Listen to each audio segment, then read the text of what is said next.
pointers in the second half. Spurs star Victor Wembanyama was 2 of 9 on threes. It's time for the Spurs coaching staff to tell the 7'4" Wembanyama to leave that three alone and do his work in the lane.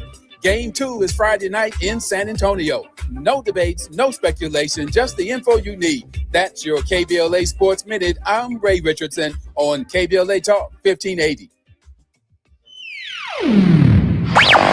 All I need is one mic. With the KBLA Talk 1580 editorial, I'm James Farr. $2.5 billion. Governor Gavin Newsom said it was there for fire survivors in Altadena and the Palisades. No strings attached. That was the promise. But the burning question is, where's it at? 18 months later, an NBC4 investigation came back with the numbers. The numbers don't answer the question, they deepen it. Where's it at? About $605 million has been spent, roughly 75% still not released. Where's it at? Roughly $14 million went to CHP overtime and ICE immigration protest response for crowd control. Not rebuilding homes, not rebuilding lives, but crowd control. Where's it at? Another $13 million went to the state health department for video campaigns while fire survivors waited. While families in Altadena are still trying to put their lives back together, still trying to get housed, this is the hope gap and it's real. Where is it at? Southern California Edison is still in court, still fighting liability tied to the Eden fire, still not accountable. Where's it at? 18 months later, Governor Newsom, where's it at? Because the truth is free, but the lie can be very expensive. And right now, fire survivors want to know what happened to no strings attached. And I've been saying on this mic for the past 18 months, somebody or somebodies didn't do their job. Now it's documented. Governor Newsom, listen closely. You didn't do your job. You didn't keep your promise. You held up the bill. Now stop holding up the money. You said no strings attached. Instead, you played on the people's heartstrings. Where's it at?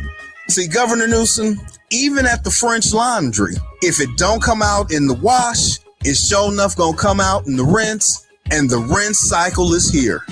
With the KBLA Talk 1580 editorial, I'm James Farr, and as always, we welcome your feedback.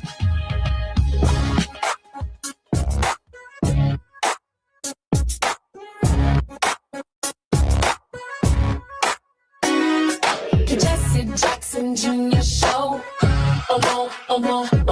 The Jesse Jackson Junior Show. The Jesse Jackson Junior Show. The Jesse Jackson Junior Show. Come on and talk with me. Come on and listen to me. Come on and talk with me. Come on and listen to me. KBLA. Talk 1580, download the app.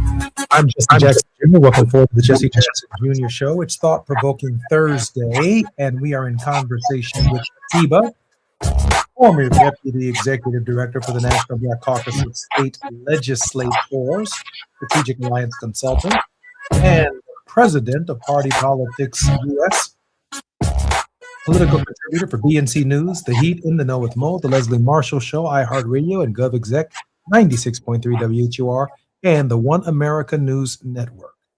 Atiba, welcome forward to the Jesse Jackson Jr. Show and our weekly conversation.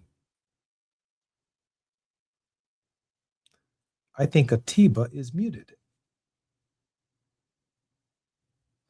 One of the issues that I want to discuss with Atiba in just a moment is all the way over in South Carolina. Atiba, welcome forward to the show. Jesse, it's good to be with you. It's a pleasure, brother. This, just 24 hours, just 48 hours off of the press, Cyrus Carmack Belton was a 14-year-old black teenager who was fatally shot in the back on May 28th, 2023 in Columbia, South Carolina by a convenience store owner, Chike Rick Chow. The case drew widespread national attention and sparked community protest. On June 1st, 2026, a Richland County jury found Rick Chow not guilty of murder, accepting the defense's argument of self-defense. Rick Chow falsely accused Carmack Belton of shoplifting 4 bottles of water from his Express Mart Shell station. Store surveillance footage confirmed the teenager did not steal anything and put the bottles back. Chow and his son, Andy, chased Carmack Belton from the store on foot for more than 130 yards. During the chase, Chow shot Carmack Belton in the back, inflicting a fatal wound. Atiba, your thoughts about the tragedy and the verdict in South Carolina?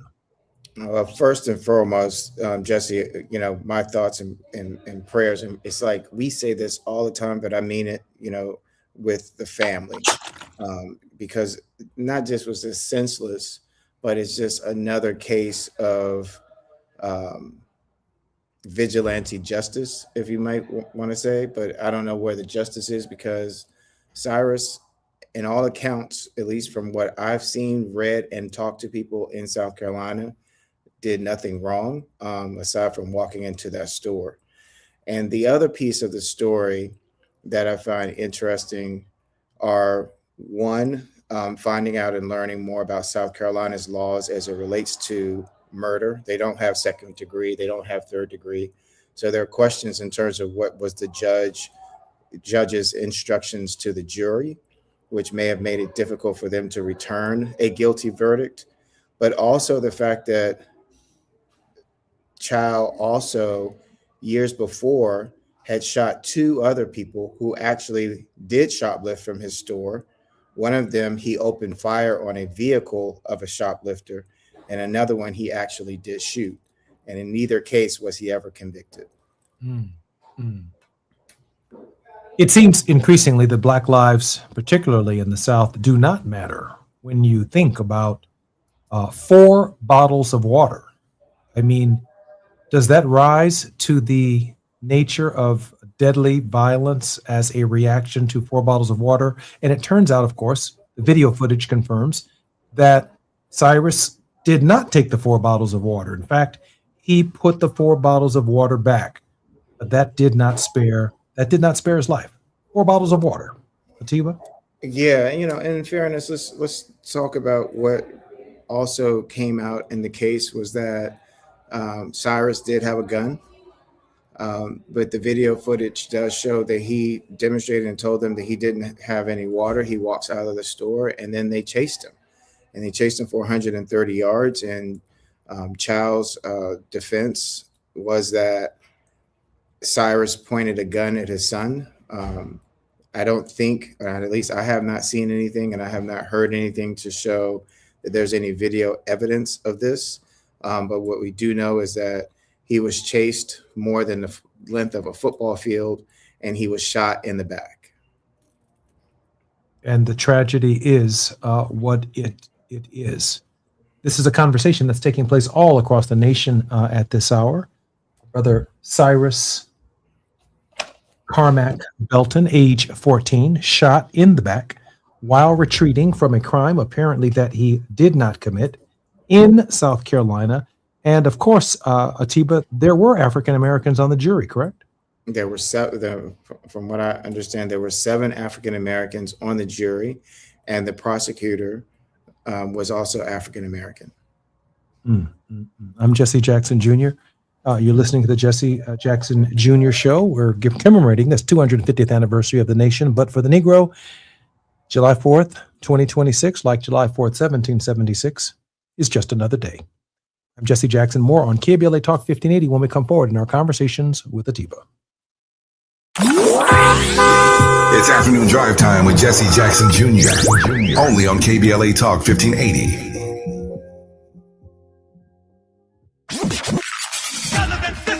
You have something to say, and we want to hear it. KBLA Talk 1580 is engagement radio, not outrage radio. A place where your hopes, your frustrations, and your ideas are welcome 24 hours a day, 7 days a week. Real talk, real people, real Los Angeles. KBLA Talk 1580, the station that sounds like the city looks. Tune in on your AM radio dial at 1580. Download our free KBLA 1580 app or listen live on our website at KBLA1580.com. Unapologetically progressive.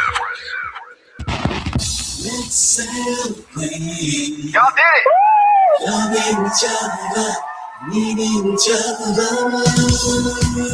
Hey, Los Angeles, KBLA Talk 1580 is turning 5, and we're celebrating in a big way. Oh my God. Join us Friday, June 19th, Juneteenth, 4 to 7 p.m. at the Beehive for our 5th anniversary bash and Juneteenth celebration. We're talking surprise celebrity guests, a special presentation, and a major announcement you will not want to miss. I can't wait to hear it. Plus, live music, dancing, games, and enough food and drink to keep the party going. Yeah, that's what I'm talking about. Of course, you're welcome to bring your own picnic basket, blanket, and lawn chair. And the best part, it's completely free. But here's the thing. You've got to sign up in advance. Space is limited, so don't wait. Head to KBLA1580.com right now and lock in your spot. Friday, June 19th, the Beehive, KBLA Talk 1580. 5 years strong, and we're just getting started. Happy anniversary, KBLA! Yeah, man. Do you owe $10,000 or more to the IRS like Mark? I've been doing home remodeling for 30 plus years, but the economy crashed. I wound up losing my home, losing my job, and on top of that, owing the IRS a ton of money. I owed the IRS $114,000. It really, truly was the worst part of my life. Then Mark found tax relief advocates. On news radio, I heard about TRA, and I thought, what's the worst that could happen? So I picked up the phone and I called them. When it was all said and done, TRA settled my $114,000 debt for $100, and I'm telling you, I was ecstatic. Could not believe it. Would recommend TRA to anyone. If you owe 10 or even hundreds of thousands of dollars to the IRS, don't lose hope. Do what Mark did and call TRA for a consultation. But TRA did. They gave me a second chance, and I'm forever grateful. Visit TRA.com or call 800-575-8935. 800-575-8935. That's 800-575-8935. Now back to more of Jesse Jackson Jr. on KBLA Talk 1580. The Jesse Jackson Jr. Show. The Jesse Jackson Jr. Show. The Jesse Jackson Jr. Show. The Jesse Jackson Jr. Show. King Volley, drop the beat. Come on and talk with me. Come on and listen to me. Come on and talk with me. Come on and listen to me. KBLA Talk 1580. Download. I'm Jesse Jackson Jr. Welcome forward to the Jesse Jackson Jr. Show on Thought Provoking Thursdays. We are in conversation with Atiba. Atiba most recently hosted on Rising, a guest host on Rising, an American daily news and opinion web series produced by Washington, D.C.'s political newspaper, The Hill. Atiba, welcome forward to the Jesse Jackson Jr. Show.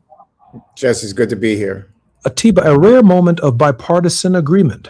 Democrats and Republicans joined together in limiting the president's war powers on the question of Iran.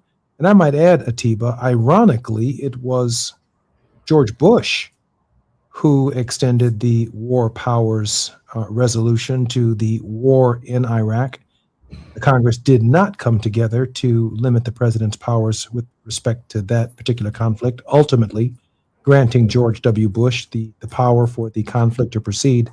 But this is very unusual for the Congress of the United States to step in, first and foremost, recognizing that the president never had authorization in the first place. Atiba Madian. Yeah, Jesse, this war, this thing going on in Iran, it really goes to show. We talk about this all the time about how our choices in elected officials impact everyone and impact the world.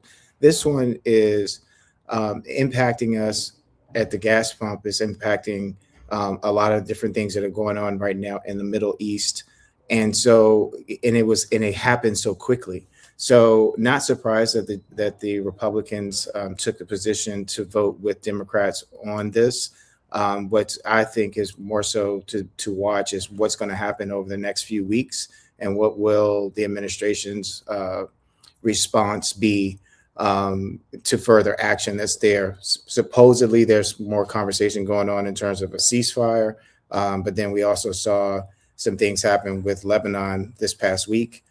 So to me, a lot of this for me is confusing. I'm assuming that it's confusing to other people because while there was a strategy to go in, there does not seem to be a strategy to get out. I found it particularly curious that when Secretary of State Marco Rubio spoke before the House of Representatives and a number of committees this week, the stated objective of the President of the United States for the conflict in Iran was to stop the proliferation and the development of a nuclear weapon by the Iranian state. But when Marco Rubio came before the committee and the Congress, stating the various reasons that the quote-unquote war is over and why we quote-unquote won the war, at no point in time did he ever mention the proliferation or the development of nuclear weapons in his remarks to the Congress. Atiba, I found that particularly curious that the Secretary of State's stated goals for ending the conflict are not the same as the President of the United States, when in fact the Secretary of State is the number one advisor to the President of the United States on these issues. Yeah, but as you were saying that, I had to laugh. There was this laughter in my head that, I may not remember why I pick up my cell phone, but I can remember things from 10, 15 years ago. And what I do remember is Secretary of State Powell going before the UN and talking about that Iraq had weapons of mass destruction. And that was the reason why we wanted to go into Iraq. And that's a place that we ended up staying for a very, very long time. I mention that because objectives can change. And I'm really also wondering too, why, and I'm going back to gas prices before I go back to the war, because I feel like that's impacting all of us. Why and how we haven't seen the relaxing of taxes on gas prices to bring the prices down, as well as the fact that the administration doesn't seem to be concerned. And in terms of with the Secretary of State, to his credit, I thought that he also did, whether we liked what he said or not, that he did pretty well as a cabinet member to speaking before members of Congress in terms of how he responded to questions. And I feel like he did a lot of deflecting. So we still don't have answers, but he definitely did not give answers to the piece in terms of why we said we went in to address the nuclear proliferation issue. Atiba, so then therefore what was accomplished? I mean, I'm sitting over here as I listen to you trying to determine what was the point, other than to maybe curry favor with Netanyahu in Israel. And all in the same week, reportedly, he's been cursing out Netanyahu on a phone call and saying some fairly unkind things to the Israeli prime minister about his behavior, and even suggesting that if it wasn't for me, you'd be in prison, Mr. Netanyahu. And so it seems to be a fissure, some kind of separation, if you will, or growing animus between the President of the United States and our ally Israel in the region. And I'm just wondering if, in fact, Donald Trump, who seems to be losing patience with everything that he cannot solve in 24 hours, he seems to want immediate results, immediate answers. And I think he, as well as Pete Hegseth, gave some thought and consideration to the idea that they could solve all problems with military might, and not without any sense of morality or any sense of recognition that the Iranians are a multi-millennia old civilization, and they can be as patient as necessary, including waiting out presidential administrations and Congresses in order to get their way. Do you find that somewhat curious, that the administration doesn't have stated goals, doesn't have stated objectives, and indeed is looking for a political way out in the United States while not being able to accomplish very much with respect to reducing prices on the Strait of Hormuz? Well, we definitely have foregone any thoughts or in terms of policy using Theodore Roosevelt's policy of speak softly and carry a big stick, because we're not speaking softly. Every day I wake up more and more confused, which is, I keep trying to figure out and trying to think, Jesse, what is it that I can keep my eyes focused on? And my eyes are focused on November 3rd. because I don't see where anything that we can do can change the direction of this, aside from talking about the activities that continue to have no sense of direction. They just seem to be, I can't even say distractions because we're all impacted by them, but there doesn't seem to be any direction, no objective, just a matter of trying to continue to keep one crisis going after another to keep us distracted from the people who are actually creating the distractions. Atip, if I can pivot for just a moment, it also looks and seems as though the president's $1.8 billion weaponization fund at the Department of Justice has hit a solid wall in the House of Representatives and maybe even in the Senate of the United States. Your thoughts on this second defeat of the President of the United States within the last week? I'm not sure if I'm going to say that it's a defeat yet. And on paper, yes, it's a defeat. But there's also been nothing to me that's concrete that shows that once they get what they want from Congress, and that is getting some bills through Congress, that they won't revisit this. I think it's just something that we need to keep our eyes focused on and continue to watch and see what happens throughout the summer. But I do think also, though, is that the Republicans in Congress who know that they are up for re-election, I think they're also confused as to how they can address these things, because whether or not you're talking about Iran, and that's going to be still tied to affordability, whether or not it's tied to the conflict of a war that many people seem to disagree with, and whether or not you're looking at in terms of what's going on with this this fund, that all of this seems to have ties to a certain demographic of voters that I hope to hear us talk more about during the summer months, and that's independent voters who I don't think are very supportive of any of this. I think it's interesting that that the fund has opened up amongst African Americans, many in the community, on the questions of reparations, because the $1.8 billion is such a public display and a public reaction to what took place in what Donald Trump calls a weaponization, a victimization of those who entered the Capitol on January 6th, protesting the presidential election and the counting of the Electoral College. African Americans have in return saying that, hey, maybe we don't need Congress. Maybe we don't need the Supreme Court to move forward with the idea of reparations for African Americans. I actually think that our discussions in our own community, a door that Donald Trump has opened, contributed to the idea that Republicans in the Congress said, listen, you are opening up a door that none of us want to crawl through.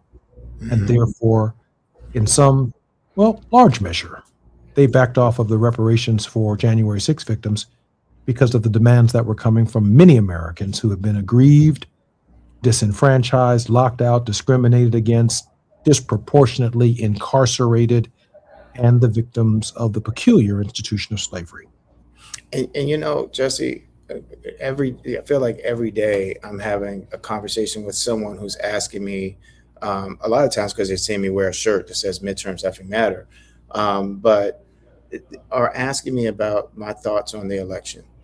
And one of the things that I continue to say and impress upon people is that as much as I'm telling people to vote, I'm also asking people, don't forget how we got here. We got here because people became apathetic about their votes or disenchanted about voting. And a lot of that disenchantment was because there were elected officials that kept making promises of doing something once they got into office that they never saw happen. I mean, just most recently, I remember people asking, about the voting rights legislation that with the John Lewis bill, and then asking about police brutality and how that would be addressed. And we didn't see the movement or the passage of legislation to address those two particular issues. And so as a result, if you continue to vote and you don't see any action come of it, then you can become disenchanted. What I would say here is that not only is our vote important, and not only are there other people that I believe, not just our community, that are watching and seeing the things that are happening, but they're also seeing is what power can do. And so if I say something like, hey, you know what, I'm actually paying attention to what the president is doing. I'm paying attention to what the president is doing to make sure that I'm empowered and I'm equipped with the information to say, when and if you all get back into office, I'm going to hold you accountable and say, you need to do X, Y, Z. And the moment you tell me you can't, then I'm going to go back and say, well, if he did it in this direction, why will you not do it? And it's up to us to make sure that we keep our foot on the gas to make these things happen, because too often we've been told, well, we can't do it. We need to have bipartisan support. We need to do X, Y, and Z. Well, we're seeing this all happen without bipartisan support. So why can't you do it when you have the power? I know that we have about a minute and 30 seconds before we come forward for our long break, but I did want to ask you the question. Yes, midterms effing matter. That's what your t-shirt says, and that's the campaign that you're leading, that we should be voting. Obviously, Karen Bass fared well in the initial campaign for mayor of Los Angeles. Obviously, Javier Becerra is presently leading in the potential nonpartisan election in the state of California, but still, the numbers seem to preliminarily suggest that only 30% of the people of the state of California turned out and voted. Given all that's at stake in 2024, is 30% an acceptable number to you, Tiba? Absolutely. It should. The only acceptable number for me will ever be 100%. And if we don't feel that it's important to vote, then two things can either happen. One, we will continue to lose the things that we want in terms of freedoms, or two, there will be someone who will be responsible and morally there who will say, we're going to pass legislation to make it a requirement that everyone has to vote. I'm Jesse Jackson Jr., listening to the Jesse Jackson Jr. Show on KVLA Talk 1580. We are in conversation with Atiba. When we come forward, we're going to talk about someone who's seriously unqualified to be holding office. The nominated Director of National Intelligence has no knowledge whatsoever about about intelligence agencies or law enforcement. And yet Donald Trump, a Donald Trump sycophant, is being asked to serve in a temporary capacity and maybe even a permanent capacity at the Senate and the Congress of the United States. Don't do something about it. I'm Jesse Jackson Jr., listening to the Jesse Jackson Jr. Show on KBLA Talk 1580. We're in conversation with the team, but more we come forward right here on KBLA Talk 1580. It's afternoon drive time with Jesse Jackson Jr. Only on KBLA Talk 1580.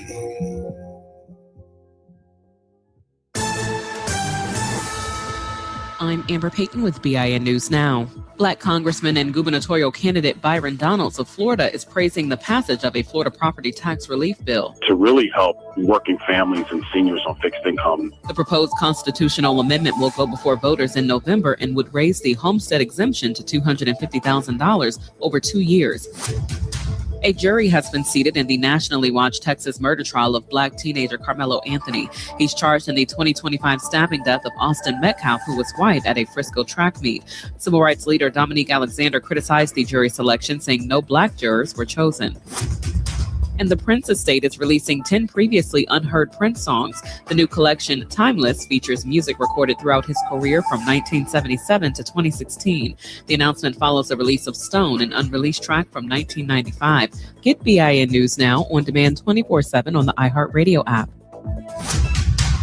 Over 1,000 career strikeouts. He's a force on the mound. Join the Dodgers for Tyler Glasnow Starter Series Bobblehead Night, June 6th versus the Angels. The first 40,000 fans get an exclusive Tyler Glasnow bobblehead presented by Blue Shield. For tickets, visit Dodgers.com/promotions. This is the KBLA Sports Minute with Ray Richardson. The New York Knicks continue to put up some impressive numbers. 12 straight playoff wins, 7 straight on the road. In the final 2 minutes and 15 seconds Wednesday night in San Antonio, the Knicks held the Spurs scoreless. An 11-0 run. The Knicks pulled away late the fourth quarter for a 105-95 win in Game 1 of the NBA Finals. The Knicks had not lost a game in the postseason since April 23rd, when they were down 2-1 to the Atlanta Hawks in the first round of the Eastern Conference playoffs. Knicks guard Jalen Brunson dropped 19 of his game-high 30 in the second half. Here's a couple of bad numbers for the Spurs. They made only 2 of 19 three-pointers in the second half. Spurs star Victor Wembanyama was 2 of 9 on threes. It's time for the Spurs coaching staff to tell the 7'4" Wembanyama to leave that three alone and do his work in the lane. Game 2 is Friday night in San Antonio. No debates, no speculation, just the info you need. That's your KBLA Sports Minute. I'm Ray Richardson on KBLA Talk 1580. Turn the dial to where the truth lives. This is KBLA Talk 1580.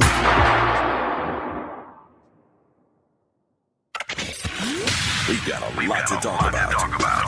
I'm Reverend Gerald, the life coach. Is someone you love struggling with addiction and mental illness? Is improving your family's health important? Want to leave a legacy that your family can grow? Are you ready to enhance your perception of life experiences? Then wake up weekends at 7 a.m. with Urban Family Focus and get the wisdom, opportunity, resources, and motivation to live your best life. Join the conversation on Urban Family Focus Saturday and Sunday at 7 a.m. Unapologetically progressive. KBLA Talk 1580.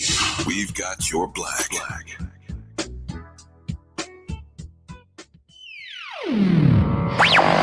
All I need is one mic. With a KBLA Talk 1580 editorial, I'm Tavis Smiley. It's high time that we say the quiet part out loud about what we consider a disgrace, an absolute disgrace to the people of South Los Angeles. Destination Crenshaw, or as I call it, Procrastination Crenshaw, was supposed to be a 1.3-mile celebration of Black Los Angeles. Pocket parks, commissioned art, a cultural corridor along Crenshaw Boulevard, stretching from our studios in Leimert Park down to Nipsey Hussle Square. It was set to complete in 2022. That's right, 2022. We are now in 2026, and the Crenshaw community is still waiting. A grand opening was announced for February 2024. That date passed with not a single artwork installed. Then we were promised that construction would be completed by the end of 2024. That date came and went.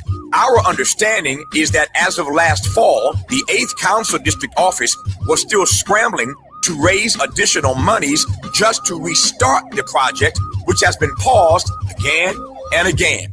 But here's what makes my blood boil. City officials had the nerve to tell this community the delays are, quote, a necessary inconvenience, close quote. A necessary inconvenience? First of all, who are you talking to? Second, go tell that to the Black business owners who have been coping with construction chaos, breathing dust, enduring years of road closures, and the scarcity of available parking, confronting unsanitary conditions, losing customers and revenue, all while the project they were promised still sits unfinished.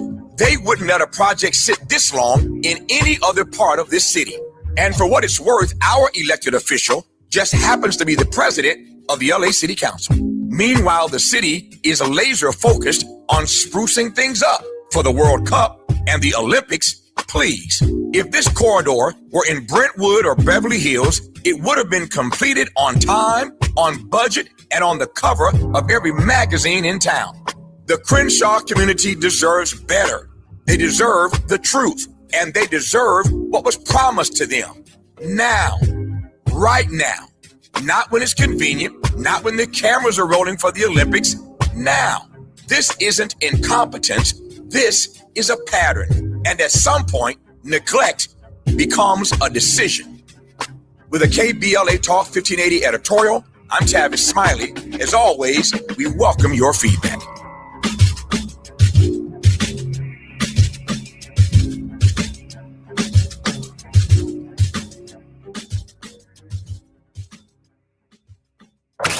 You're listening to Jesse Jackson Jr. on KBLA Talk 1580. The Jesse Jackson Jr. Show. The Jesse Jackson Jr. Show. The Jesse Jackson Jr. Show. The Jesse Jackson Jr. Show. King Volley drops the beat. Come on and talk with me. Come on and listen to me. Come on and talk with me. Come on and listen to me. KBLA Talk 1580. I'm Jesse Jackson Jr. Welcome forward to the Jesse Jackson Jr. Show on KBLA Talk 1580. We're in Thought-Provoking Thursdays and in conversation with Atiba, the former deputy executive director for the National Black Caucus of State Legislators. Atiba is now championing a campaign reminding voters all across our country that midterms effing matter. He's doing everything within his power and on every platform that we can muster to talk about the importance and the need to vote. Atiba, why don't you share with our listeners before we go to the new Intel chief, without any qualifications to do the job whatsoever, how the effort is going and what your sense is it's going to take to turn people's interest to the midterms to get this job done for the democracy.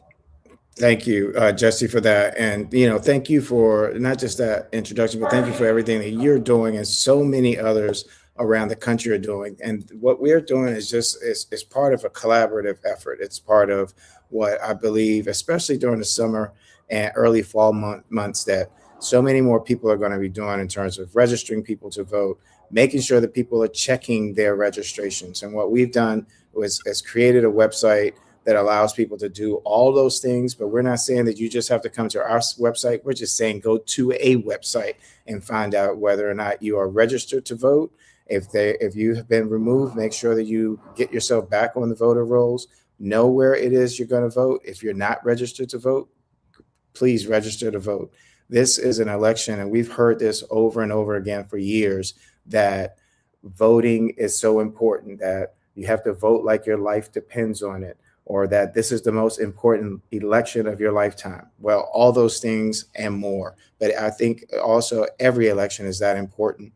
And we've got to do other things too, and that we hope to do other things too, to educate people, because we just assume that people understand that when they go and vote, that's it. It's not.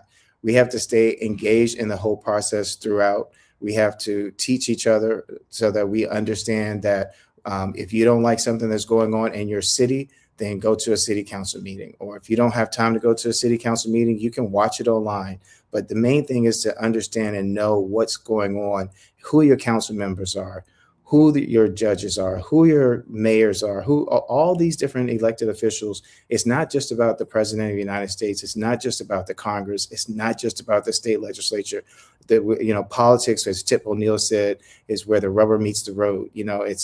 All politics are local. And so all of us have to be engaged in this process, because the democracy doesn't run as we see when we're not actively engaged in the process. Atiba, what is your website? How can we get in touch with you? How can we get the wonderful t-shirt, Midterms Effing Matter? And how can we be supportive of your efforts?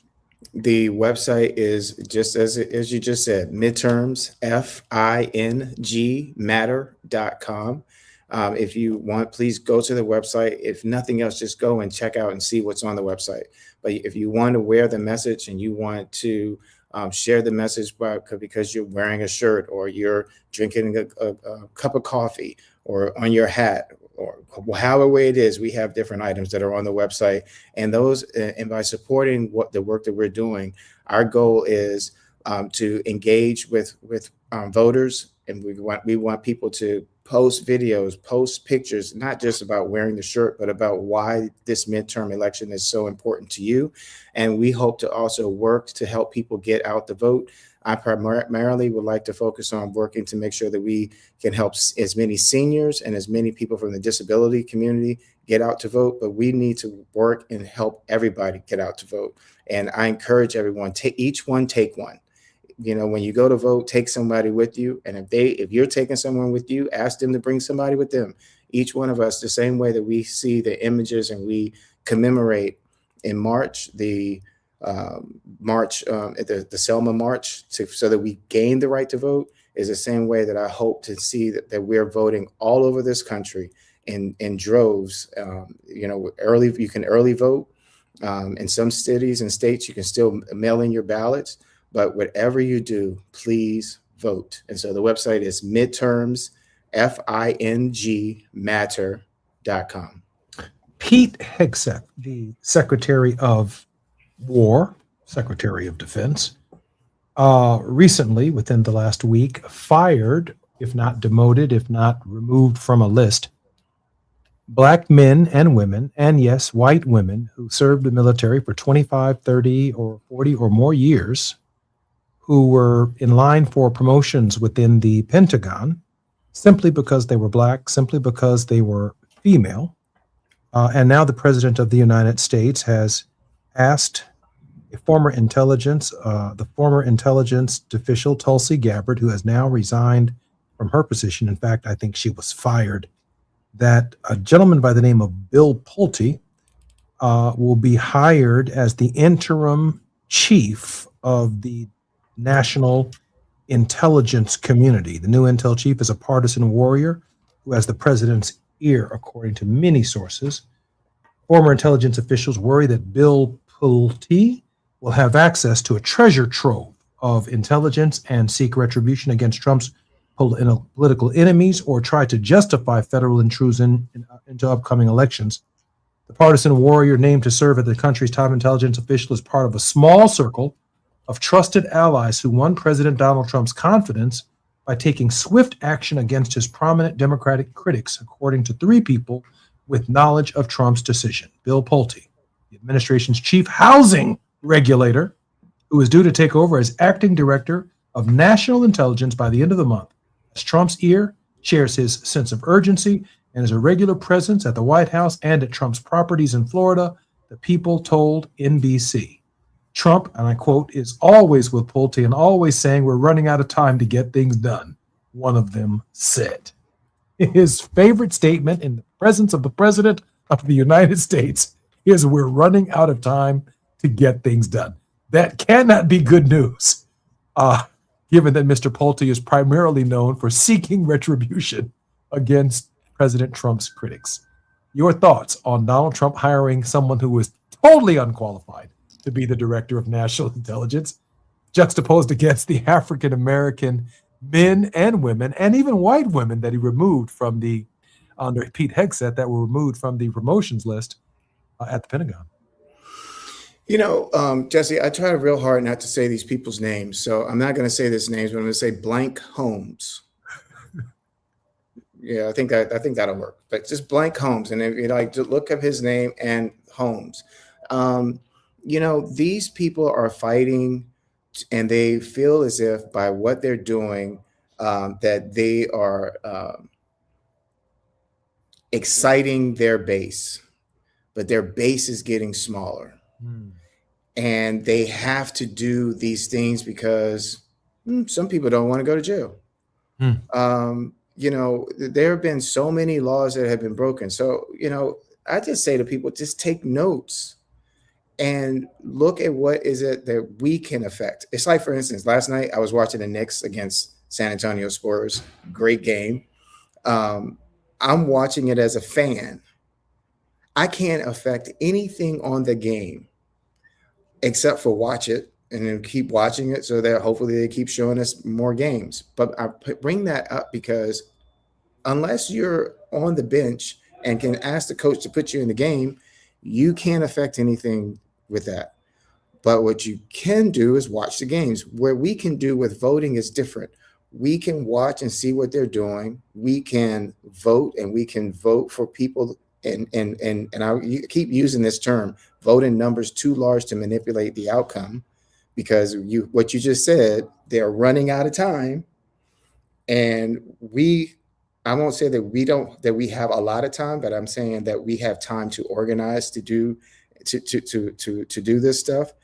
But ultimately, we can continue talking about the problems, or we can figure out how to fix them. But remember, blank Holmes. I'm Jesse Jackson Jr., listening to Jesse Jackson Jr. Show. We're in conversation with Atiba. More when we come forward on KBLA Talk 1580. While you're stuck in traffic, we can at least bring you up to speed on the news of the day. You're listening to Jesse Jackson Jr. only on KBLA Talk 1580.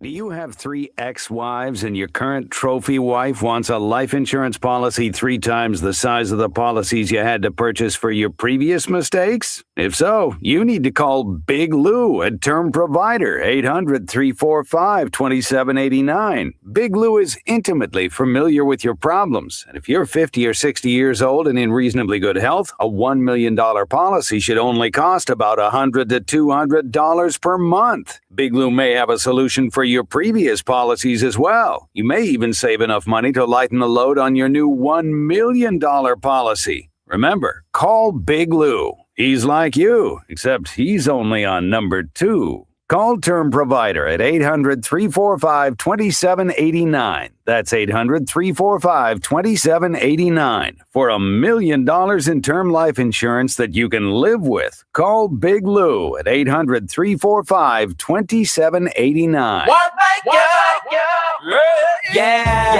The California Crusader newspaper would like to thank all of our subscribers for their support throughout the years, proudly serving the South Los Angeles and South Bay areas for more than 40 years. The California Crusader is a multicultural, Black-owned, adjudicated newspaper that focuses on providing newsworthy information to the people in our community. We're constantly looking for ways to assist businesses in our community to connect with our subscribers. We provide low-cost, effective ways to promote your business with our reasonable and affordable advertising rates. You can participate by suggesting, sharing, and submitting your stories on the California Crusader newspaper Community Share Facebook group page, or visit our website at cal-cruise-news.com. That's calcruisenews.com. Then click on the Submit Now button located on the top right corner of the homepage, or text CCN to 42828. Again, text CCN to 42828. The California Crusader newspaper, working together to build a better community for our future. Subscribe today. KBLA Talk 1580. We've got a lot to talk about. KBLA Talk 1580 is connecting you with services and solutions. Domestic violence and family violence is when someone in an intimate or family relationship tries to gain or maintain power and control over another through a wide range of abusive behaviors. Every single act may amount to abuse. Abuse can take on various forms: psychological and emotional, physical and economic, and sexual abuse. The Genesee Center Incorporated is a nationally recognized nonprofit domestic violence prevention and intervention organization, housing women and children from 30 days up to 2 years through emergency and transitional shelters. The Genesee Center also provides support services like mental health counseling, life skills classes, computer training, job referrals, after-school programs for children, field trips, tutoring, and comprehensive direct legal services. If you need help or you'd like to donate or volunteer, call the Genesee Hotline, 1-800-479-7328. That's 1-800-479-7328, or visit genesee.org. Everyone has the right to be safe. This is a community call to action from KBLA Talk 1580. Indeed presents hires you can't afford to get wrong, like nuclear reactor safety expert. I disabled the backup cooling system. It was making such an annoying noise. You heard it, right? It was like, We're on the countdown to core failure. And you're saying we don't want that? This is a job for sponsored jobs. This is what happens when you don't sponsor your job on Indeed. Next time, get matched with quality candidates with Indeed sponsored jobs. Visit Indeed.com/hire now and sponsor your job today. Now back to more of Jesse Jackson Jr. on KBLA Talk 1580. The Jesse Jackson Jr. Show. The Jesse Jackson Jr. Show. The Jesse Jackson Jr. Show. The Jesse Jackson Jr. Show. King Volley drops the beat. Come on and talk with me. Come on and listen to the me. Come on and talk with me. Come on and listen to the me. KBLA Talk 1580. Download the app. I'm Jesse Jackson Jr. Welcome forward to the Jesse Jackson Jr. Show on KBLA Talk 1580. We are in conversation with Atiba. Atiba is our regular contributor on the Jesse Jackson Jr. Show, and Atiba has begun a new national campaign to get our people and people who think like we think out to vote. He calls it Midterms Effing Matter. Enough talk, enough complaining. We have to turn out and we have to vote. Atiba, give us the website where, once again, our listeners can join the movement that you are leading. Thank you again, Jesse. It's midterms, FING matter.com. And it's called that because they really, really matter. And I wanted to send a shout out to one of our listeners, Barbara Jean, who sent me a picture of her shirt as well as her mug. So thank you so much for that support. And we appreciate every bit of support that we can get. And everything that we are doing now is working to make sure that we motivate and get people inspired to go and vote. Thank you, Barbara Jean. We certainly appreciate that. Let me ask you a question.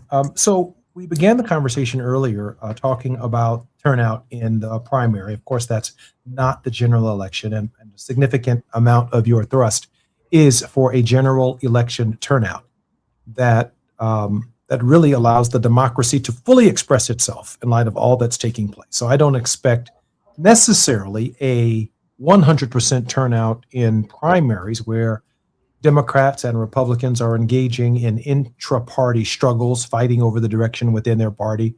And so, 100% of the vote's not going to vote for the Mayor Karen Bass. 100% of the vote is not going to vote for her political opponents in the race. 100% of the vote is not going to vote for, let's say, a Democratic nominee for governor of the state. But when the party comes together in the general election, again, your focus, you're aiming for the largest possible turnout as our response collectively to where we are going as a country and where we are going as an American people. My question for you is, Atiba, how do you measure the enthusiasm in the primary process before we get to the general as to whether or not that message is being heard and that it is going to be an effective turnout? Because as you know, the day after the election in November, it's too late if we don't have some sense of what we're doing in the interim period. Atiba? Yeah, I mean, I'll be honest, we start going into like a whole conversation about primaries. That's going to be, we'll be here for another hour because I do think that there also ends up being some confusion.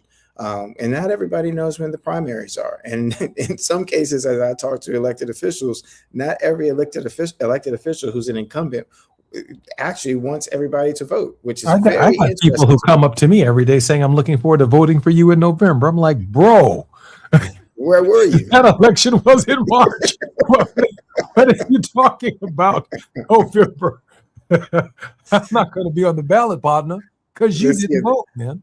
Right. Let's see if they write you in, Jesse. But the thing is that's again where it's so important in terms of voter education. And it's so important that we, even for me, someone who works with elected officials, I always tell people that I work with that don't assume that elected officials know everything, because they have so many different things coming at them daily. That's the same way that I address voters. Let's not expect that every voter knows everything, but let's try to make sure that we make it as easy for them to understand. And for instance, here's something that to me is very easy to understand. In the 2024 elections, 75 million people voted for the vice president, Kamala Harris. 77 million people voted for the president, Donald Trump. But the number that stands out to me the most, where I feel like is, wow, how do we get to this? How do we make this low-hanging fruit?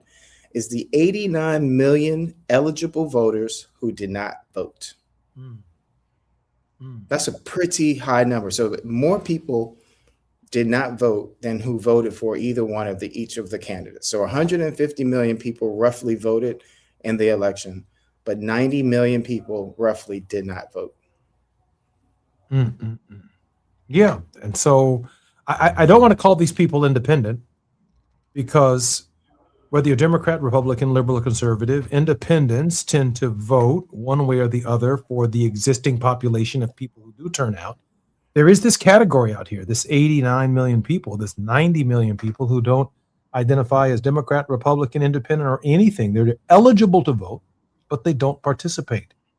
And if they haven't seen enough in the last year and a half or so, if they can't see the inherent contradictions in the magnificent words of the Declaration of Independence 250 years ago and the structural inequality that's on the ballot, including affordability in 2026, 250 years later, I simply don't know what to do. And I said the other day, just before we get to your word of hope, that I can't imagine a scenario where Democrats can win the White House without the 54 electoral votes in the state of California.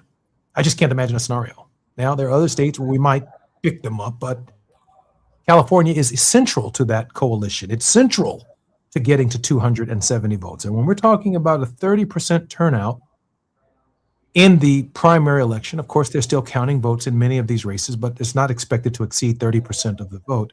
That's deeply troubling for our democracy, and it's deeply troubling for us nationally across the country. Atiba, a final word of hope.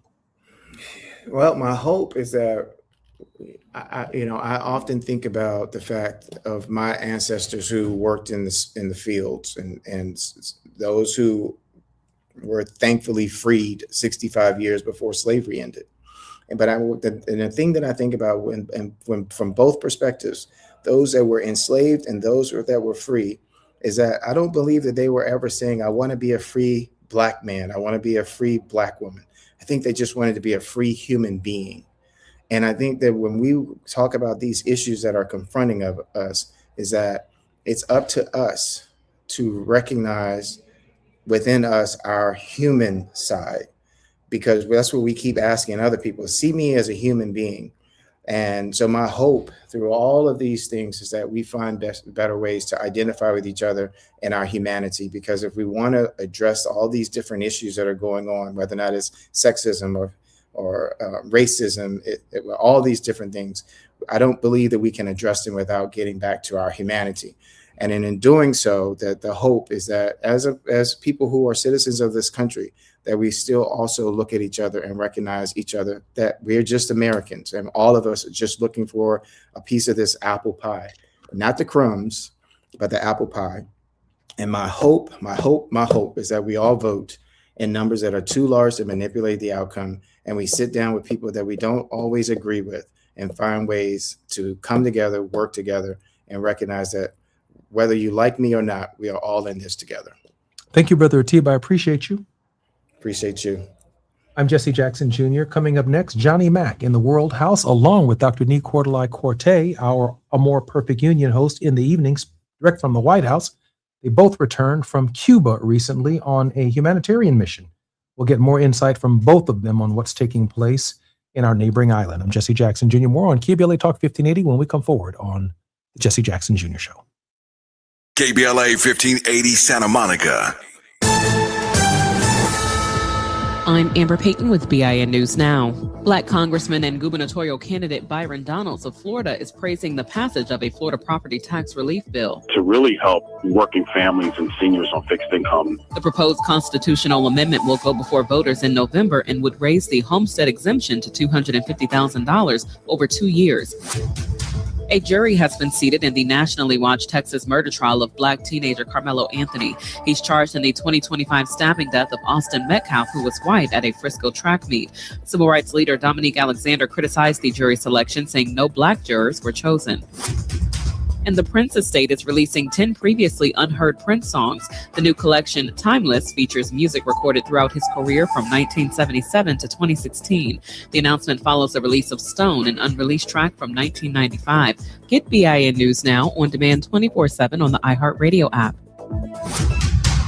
Over 1,000 career strikeouts. He's a force on the mound. Join the Dodgers for Tyler Glasnow Starter Series Bobblehead Night, June 6 versus the Angels. The first 40,000 fans get an exclusive Tyler Glasnow bobblehead presented by Blue Shield. For tickets, visit Dodgers.com/promotion. This is the KBLA Sports Minute with Ray Richardson.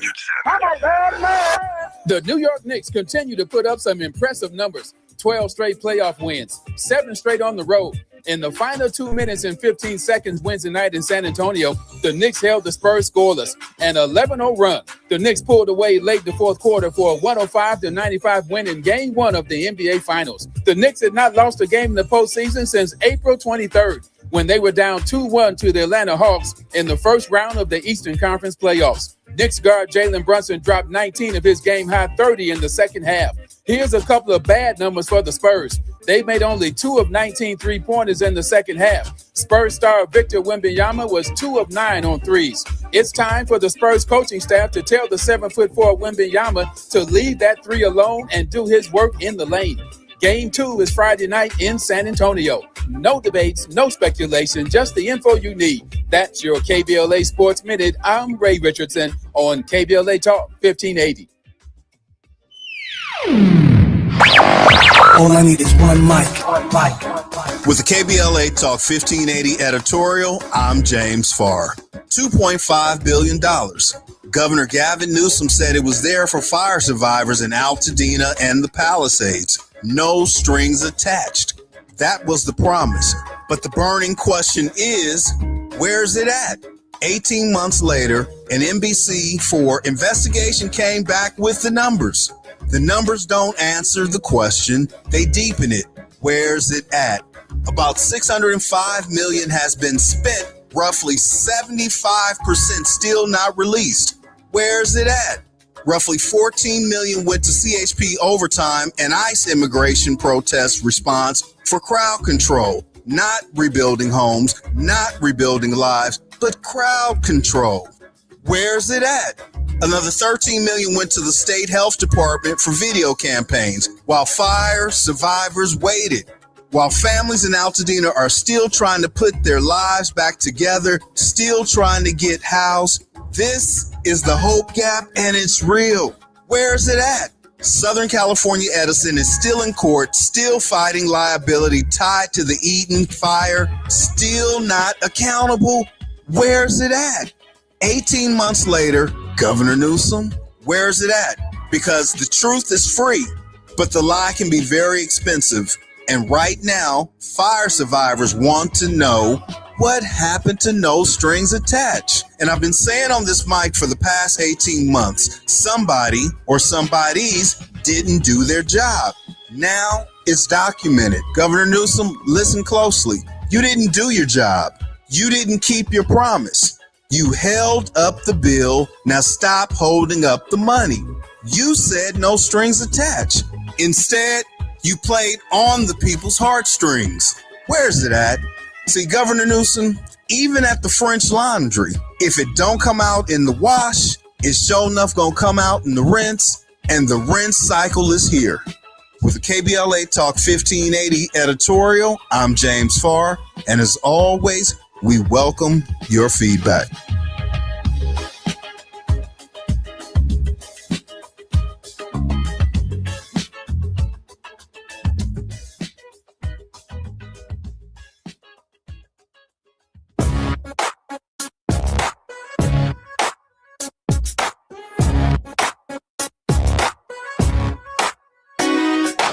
Jesse Jackson Jr. Show.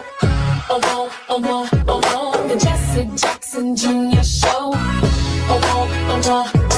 The Jesse Jackson Jr. Show. The Jesse Jackson Jr. Show. Come on and talk with me. Come on and listen to me. Come on and talk with me. Come on and listen to me. I'm Jesse Jackson Jr. Welcome forward to the Jesse Jackson Jr. Show. We are entering the World House with Dr. Johnny Mack, a social entrepreneur, a scholar practitioner with expertise in subject matter areas, including peace, conflict, and social change movements. He's traveled extensively throughout the Americas, Africa, Asia, Europe, and the Middle East, working in the fields of peace, development, conflict, and nonviolent social change. Dr. Mack's seminal work, After Confrontation, Then What?, challenges the putative logic of nonviolent social change theory and practice. Particularly, he rearticulates nonviolence beyond traditional understanding of nonviolent struggle as principally nonviolent resistance. Dr. Mack, welcome home to the Jesse Jackson Jr. Show, Dr. Mack, and to the World House with none other than yourself, Dr. Johnny Mack. Hey, Jesse, it's just great to be here. I missed being here last week, and my apologies. The internet connection, as you might imagine, was not what we had hoped it would be, so we had a difficult time. But it's great to be back. Thank you. We are going to turn our attention to exactly where you were last week in just a moment. I was a little worried about you. when I, of course, had expectation that we might make the connection, but I'll leave for in just a moment after my introduction of Dr. Nick Cordelli-Corte, the quest that both of you were on this past week. Dr. Nick Cordelli-Corte is a political journalist, Pepperdine University professor, and prominent convener in the fields of dialogue and social change. Throughout his career, he's been featured on various media outlets, including The Oprah Winfrey Show, MSNBC, CNN, CBS News, News Nation, Sirius XM, The Griot, as a daily news anchor for Fox Broadcasting and Fox Soul. Now he serves as host of and White House correspondent for A More Perfect Union right here on KBLA Talk 1580. Dr. Nick Cordelli-Corte, Dr. Q, welcome forward to the Jesse Jackson Jr. Show. Hey, Jesse Jackson Jr. Hey, Johnny Mac. Hey, everybody.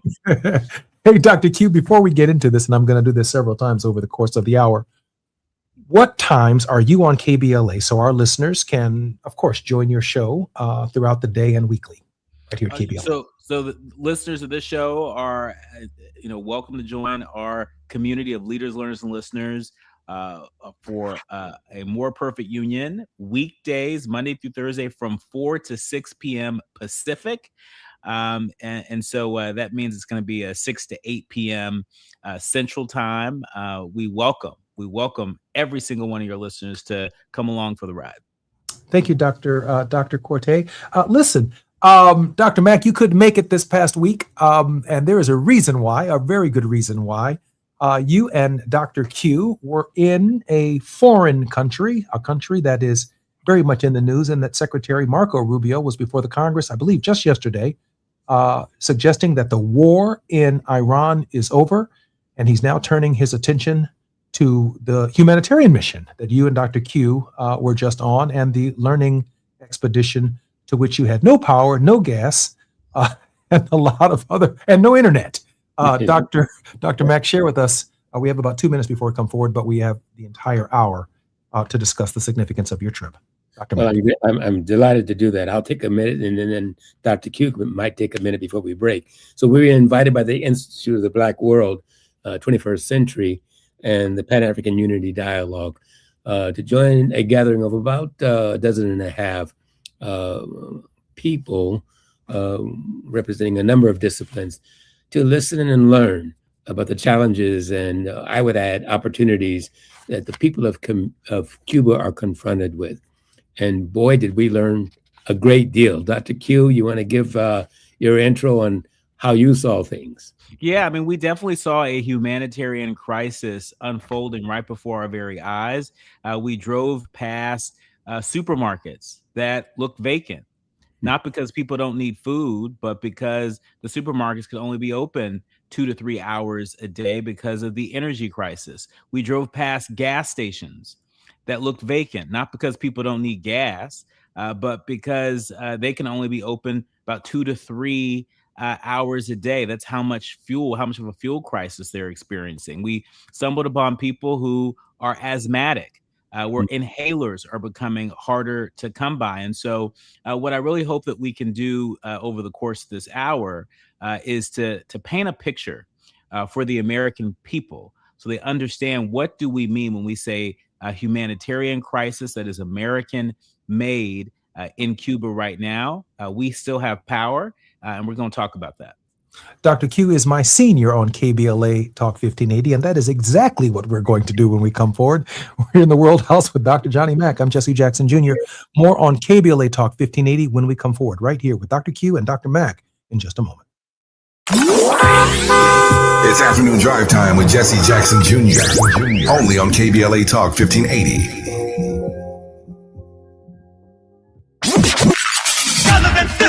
You have something to say, and we want to hear it. KBLA Talk 1580 is engagement radio, not outrage radio. A place where your hopes, your frustrations, and your ideas are welcome 24 hours a day, 7 days a week. Real talk, real people, real Los Angeles. KBLA Talk 1580, the station that sounds like the city looks. Tune in on your AM radio dial at 1580. Download our free KBLA 1580 app or listen live on our website at kbla1580.com. Unapologetically progressive. Let's Celebrate. Y'all did it. Loving each other, needing each other.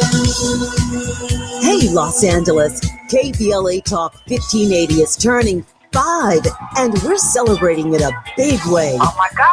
Join us Friday, June 19th, Juneteenth, 4 to 7 p.m. at the Beehive for our 5th anniversary bash and Juneteenth celebration.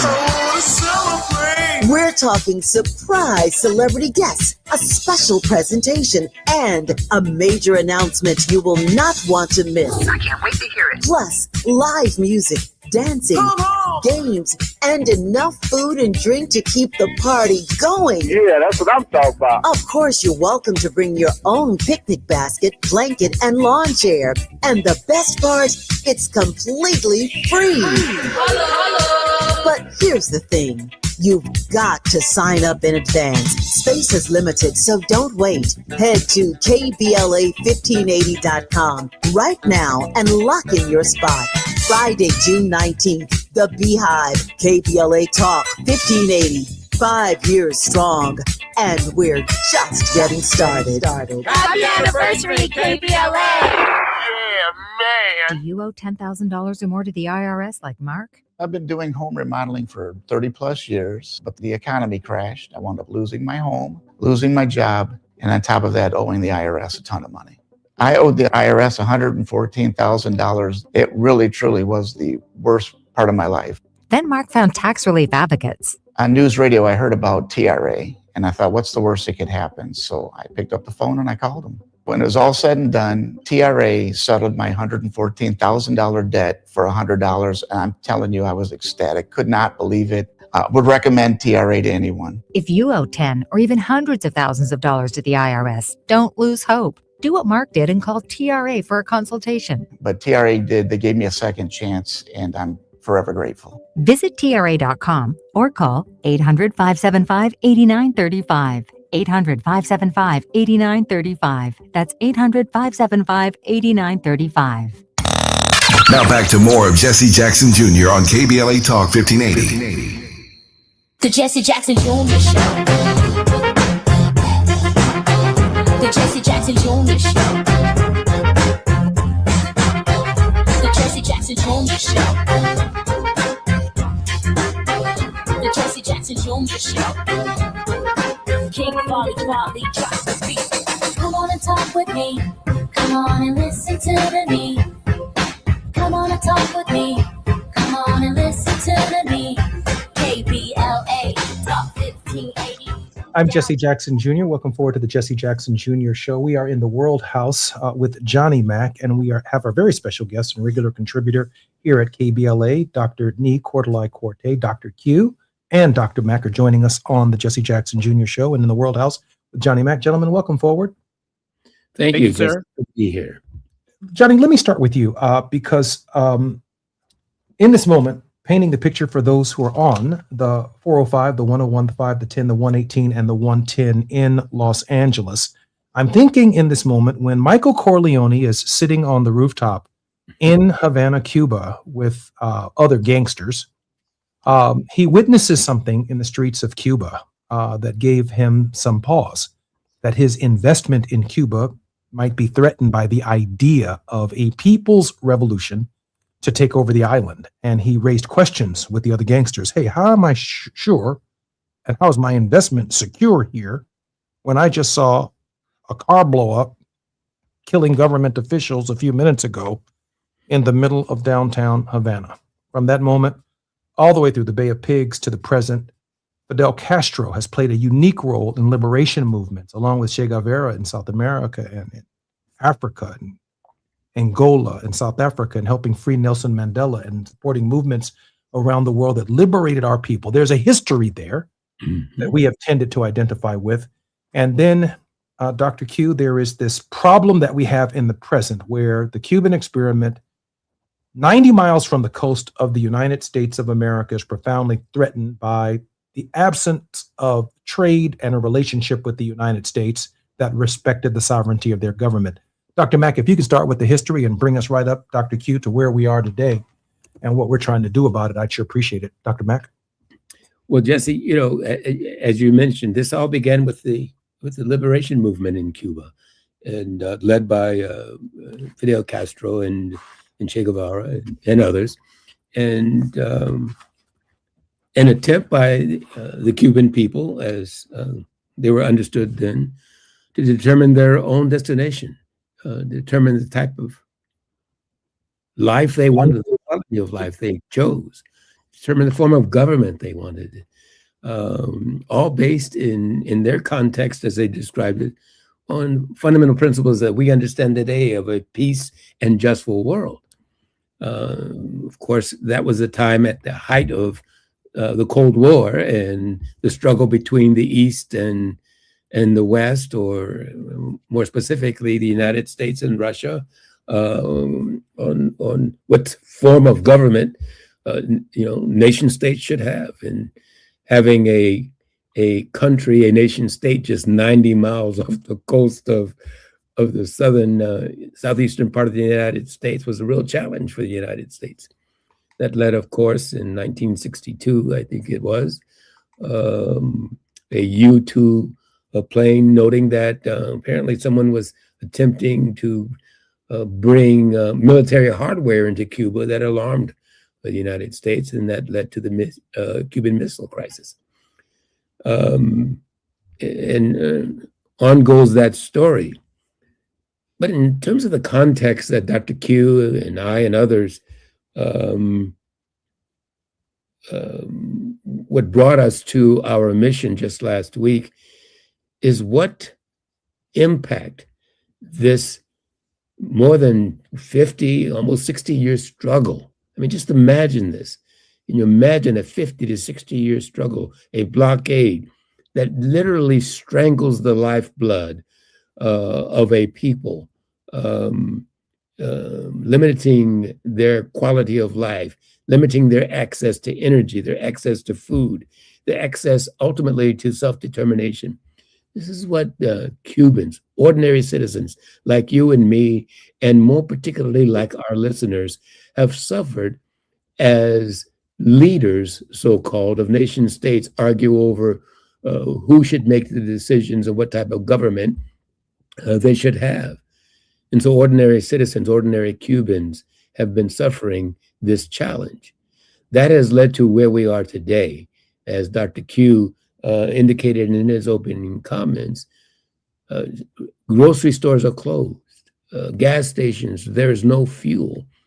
My impression, Dr. Q, is ordinary Cubans have literally been brought to their knees by this blockade of the basic essentials that any human needs in order to have any kind of modicum of an ordinary life.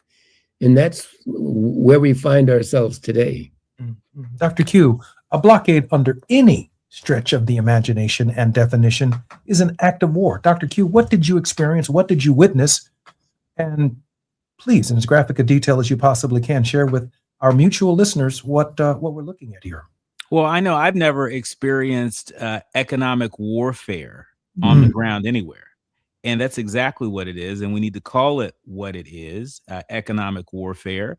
And when we met with the Cuban president, the deputy foreign minister, the speaker of the National Assembly, in addition to having met with everyday Cuban people and civil society folks, we were able to follow the conversation and get a sense of not just the history, but the real-time impact that this was having on Cuba. I mean, look, the president of Cuba, in no uncertain terms, said, "Look, we've been under an American blockade for decades, right?" So that is not a new condition. But the fact that this administration, the Trump administration, is essentially bullying other nations from being able to trade with Cuba, to provide shipments to Cuba. We heard from medical students in Cuba, and as you know, Jesse, there are a number of folks from around the world that travel to Cuba to go to medical school. They pay for medical school, all 7 years of medical school. We had a chance to talk to two medical students, one from the Bronx, New York, the other from the Bay Area. And they reminded us, that part of the challenge that they experience is, the allowances that they receive from their home countries, from their families, have been disrupted because there are American financial institutions that are not carrying forward those transactions because of the blockade. And so we really want to offer your listeners and the folks that are streaming us live really a as much of a 360 view as we possibly can in terms of what does it look like and feel like to bear the brunt of economic warfare from the world superpower. That is what is taking place right now in Cuba. It's also worth noting that the Speaker of the National Assembly, an Afro-Cuban, had shared with us that there's a letter that they've sent to about 10 parliaments around the world asking for help, urging them to act in solidarity with Cuba to end this blockade. The president of Cuba reminded us that, look, the United States has always had differences with Cuba. Cuba is anti-capitalist, and they don't intend to change that anytime soon. That is what they believe. They still want to be neighborly. They still want to trade with the United States, right? They're still interested in welcoming Americans to do business with the United States, with the understanding of who they are and how they operate, and their right to sovereignty, their right to independence, their right to self-determination. I don't know if I were in Congress, whether or not an amendment that I would have surely offered to not only stand as a strong rebuke to the president on the war powers question in Iran, I would have offered an amendment to end the blockade in Cuba, which is an act of war. But Dr. Q, you know more than most that the state of Florida is a factor in presidential electoral politics. You know how very powerful the Cuban lobby is domestically in the United States, and why those electoral votes do matter to both Democrats and Republicans. In fact, I think in 2008 and in 2012, Barack Obama won Florida twice as evidence of their political strength here in the United States. And yet Barack Obama was able to make some inroads on these questions, Dr. Q, that moved the idea of ending the economic blockades with Cuba out of the way, that Trump, in less than, I think, a week in his administration, re-implemented as soon as he possibly could, just to strangle the country and to strangle the people. That's right. Share with us your thoughts, Dr. Q. That's right. And, a number of members of the U.S. emergency fact-finding delegation have called for exactly that, a policy of humanity, a policy that harkens back to our policy with Cuba under President Obama, calling for the normalization of relations with Cuba that was very narrow, right? There were a few dozen ways in which the Obama administration found the opportunity to engage with Cuba, and the Cuban people remember that. When we talk to Cubans on the ground, they remember the Obama days. They would love to go back to the Obama days. They remember it fondly. There was a sense of hope that they had about their future. No rose-colored glasses, but there was a sense of hope that they had. And so that is definitely something that we heard of. And it's also something that the Congressional Black Caucus is calling for. I want to remind your listeners that Congressional Black Caucus Chair Yvette Clarke sent a letter to President Trump, sent a letter to Secretary of State Marco Rubio, calling for them to end this blockade, calling for a return to policy under Obama. I'm interested, Dr. Mack, did the question of the indictment of President Raul Castro, did it mean anything on the ground during the course of your delegation's tour and trip? Well, it was certainly part of the backdrop for sure, Jesse, from the president, as Dr. Q has indicated. We met with the president of Cuba. From his own statements down to, the common or the everyday citizen on the island, that's a backdrop. There's a fear. that at some point the United States will take what they call kinetic action in order to secure their will. Let me say it that way. And so while there was no specific, to my recollection, Dr. Q, discussion about Maduro in that sense, it is a backdrape. It's a 800-pound gorilla in the room, so to speak. Yeah, I mean, one of the things that I do remember the Cuban president shared, he said, when you look at America's aggression in places like Iran, Gaza, Venezuela, and also Cuba, he said the one common denominator that these situations have is that they are built on a lie. This is a president that said, and I quote, he talked about the American policy of white supremacy and fascism and genocide. That's how he framed our U.S. policy, not just in Cuba, but in other parts of the world. And so, his call to action for the American people was, don't be gaslit. That's what the Cuban president said.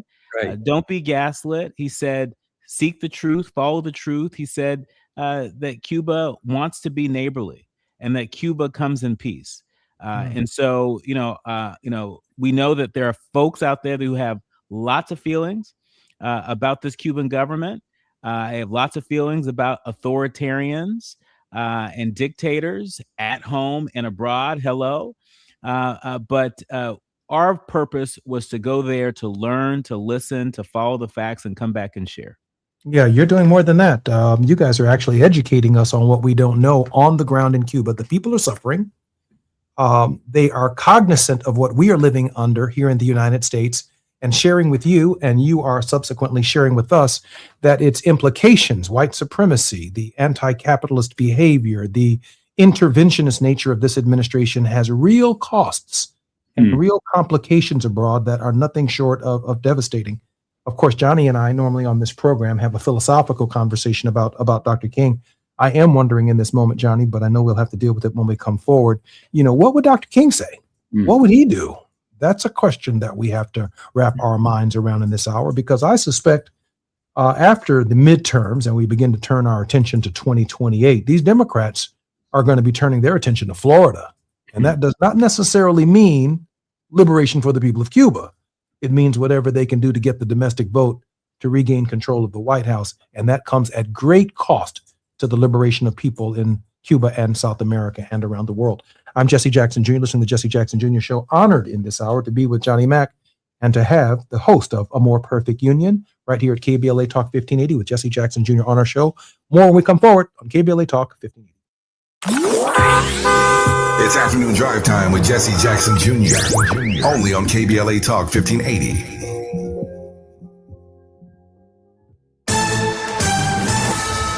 I'm Amber Payton with BIN News Now. A measure to limit President Trump's Iran war powers passed the House with support from 4 Republicans. Black Florida Congressman Byron Donalds was not one of them, saying he believes Trump will settle the conflict soon. He's not one for long-term military engagement. The resolution is not expected to become law, even if it passes the Senate. Black Atlantic City, New Jersey Mayor Marty Small is filing a lawsuit against Atlantic County Prosecutor William Reynolds and his office.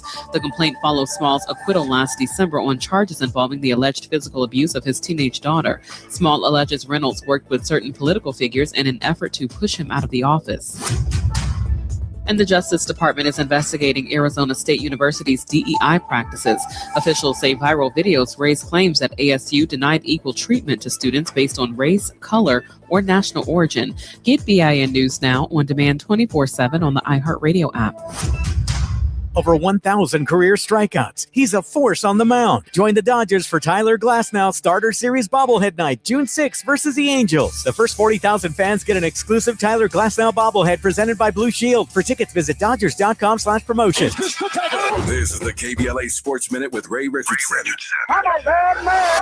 The New York Knicks continue to put up some impressive numbers. 12 straight playoff wins, 7 straight on the road. In the final 2 minutes and 15 seconds Wednesday night in San Antonio, the Knicks held the Spurs scoreless. An 11-0 run. The Knicks pulled away late in the fourth quarter for a 105-95 win in Game 1 of the NBA Finals. The Knicks had not lost a game in the postseason since April 23rd, when they were down 2-1 to the Atlanta Hawks in the first round of the Eastern Conference playoffs. Knicks guard Jalen Brunson dropped 19 of his game-high 30 in the second half. Here's a couple of bad numbers for the Spurs. They made only 2 of 19 three-pointers in the second half. Spurs star Victor Wembanyama was 2 of 9 on threes. It's time for the Spurs coaching staff to tell the 7'4" Wembanyama to leave that three alone and do his work in the lane. Game 2 is Friday night in San Antonio. No debates, no speculation, just the info you need. That's your KBLA Sports Minute. I'm Ray Richardson on KBLA Talk 1580. Where the overlooked become unmissable, this is KBLA Talk 1580. In a world full of noise, one station keeps it real. KBLA Talk 1580, where the conversation goes deeper, the voices sound like yours, and the issues that matter most to our community take center stage. Progressive, powerful, unapologetically us.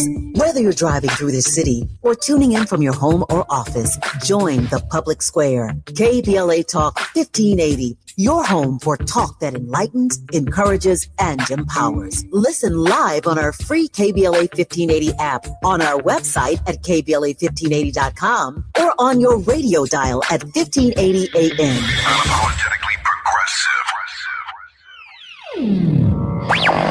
All I need is one mic. With a KBLA Talk 1580 editorial, I'm Tavis Smiley. It's high time that we say the quiet part out loud about what we consider a disgrace, an absolute disgrace to the people of South Los Angeles. Destination Crenshaw, or as I call it, Procrastination Crenshaw, was supposed to be a 1.3-mile celebration of Black Los Angeles. Pocket parks, commissioned art, a cultural corridor along Crenshaw Boulevard, stretching from our studios in Leimert Park down to Nipsey Hussle Square. It was set to complete in 2022. That's right, 2022. We are now in 2026, and the Crenshaw community is still waiting. A grand opening was announced for February 2024. That date passed with not a single artwork installed. Then we were promised that construction would be completed by the end of 2024. That date came and went. Our understanding is that as of last fall, the 8th Council District Office was still scrambling to raise additional monies just to restart the project, which has been paused again and again. But here's what makes my blood boil. City officials had the nerve to tell this community the delays are, quote, a necessary inconvenience, close quote. A necessary inconvenience? First of all, who are you talking to? Second, go tell that to the Black business owners who have been coping with construction chaos, breathing dust, enduring years of road closures and the scarcity of available parking, confronting unsanitary conditions, losing customers and revenue, all while the project they were promised still sits unfinished. They wouldn't let a project sit this long in any other part of this city. And for what it's worth, our elected official just happens to be the president of the LA City Council. Meanwhile, the city is laser focused on sprucing things up for the World Cup and the Olympics. Please, if this corridor were in Brentwood or Beverly Hills, it would have been completed on time, on budget, and on the cover of every magazine in town. The Crenshaw community deserves better. They deserve the truth, and they deserve what was promised to them. Now, right now, not when it's convenient, not when the cameras are rolling for the Olympics. Now, this isn't incompetence. This is a pattern, and at some point, neglect becomes a decision. With a KBLA Talk 1580 editorial, I'm Tavis Smiley. As always, we welcome your feedback.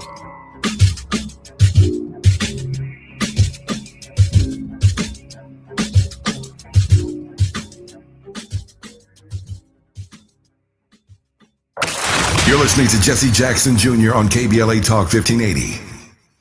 The Jesse Jackson Jr. Show. The Jesse Jackson Jr. Show.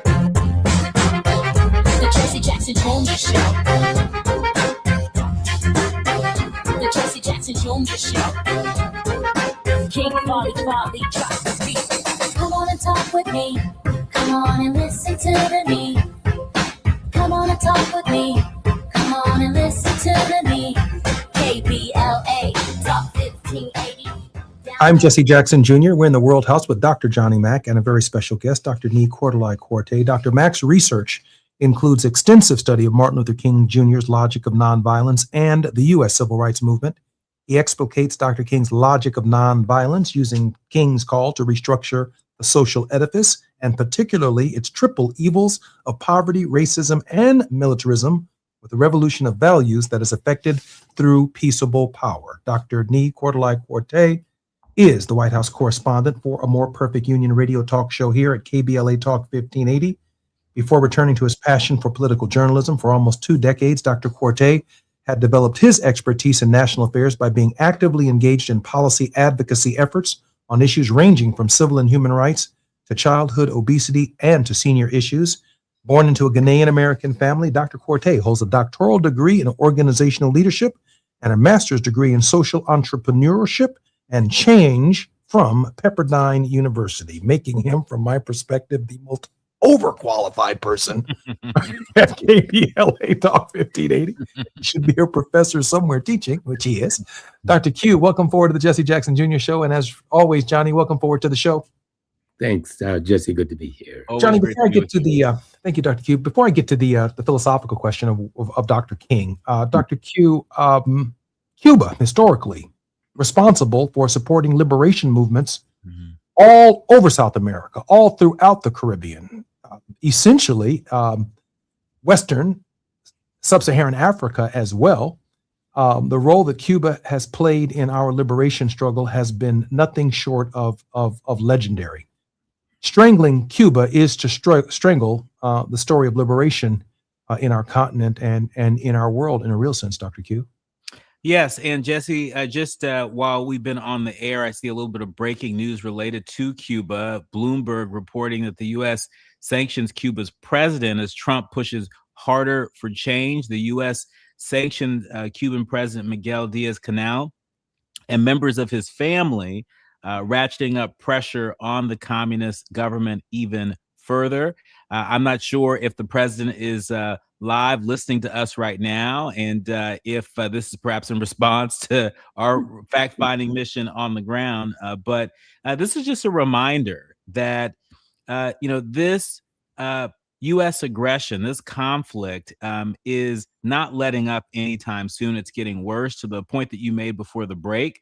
After 2026, folks are going to be locked in, focused on the 2028 election, and we all know what role Florida plays, particularly South Florida, where there's a robust Cuban community, Cuban American community. And so lots of work that we need to get into. And there's a lot at stake. There's a lot at stake because, to the point you made earlier, Cuba plays a huge role in supporting the healthcare of folks outside of Cuba. South America, throughout the Caribbean, even parts of Africa. The Cuban government has deployed doctors around the world to be a part of the emergency response situations, disaster relief situations. We're talking about the Ebola virus that is also worsening. Well, there are Cuban doctors that are aiding and supporting in those efforts as well. And, Jesse, you should know that when we were on the ground in Cuba, we visited a medical school. And one of the issues that came up, one of the issues that was raised, was related to something that U.S. Secretary of State Marco Rubio has been saying. He's been accusing the Cuban government of exploiting these doctors, of sending them to places around the world and not paying them. And there was a director from the medical school that responded to that and said, that's just not true. He said, first of all, these doctors volunteer. They volunteer for these medical tours that they go on. And by the way, let's also point out that they've already received 7 years of a free medical school education. And so a lot of them see it as paying it forward, not as being exploited. And so I think it was important to inject that perspective into the conversation, because if we let U.S. Secretary Marco Rubio tell it, the Cuban government are pimping out doctors in the Cuban medical schools.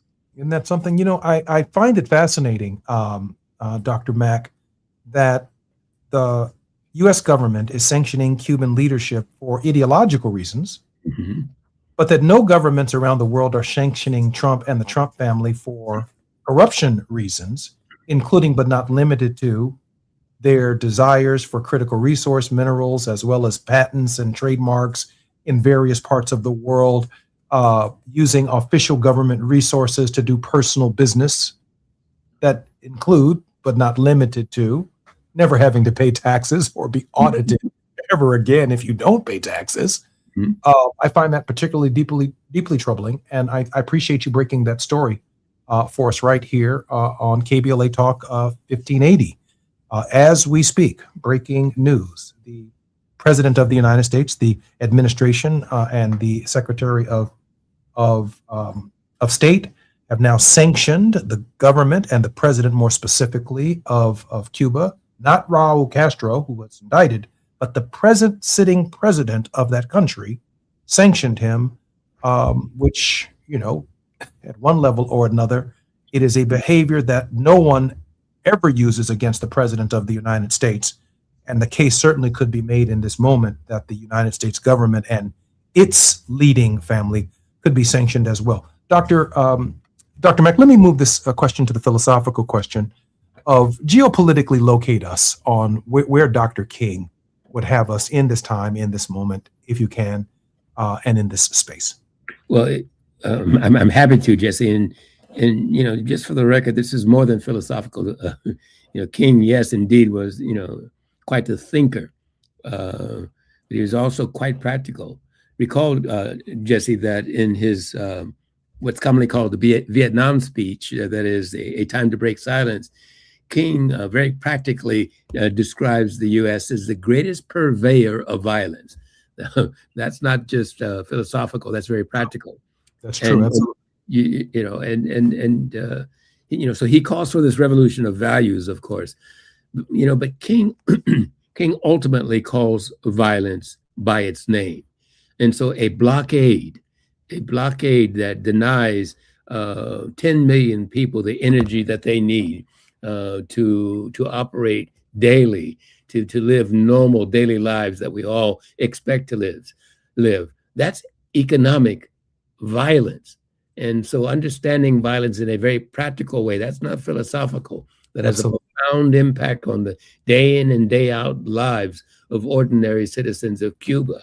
And so King would call out the blockade as being a violent effort for the United States to impose its will on another people.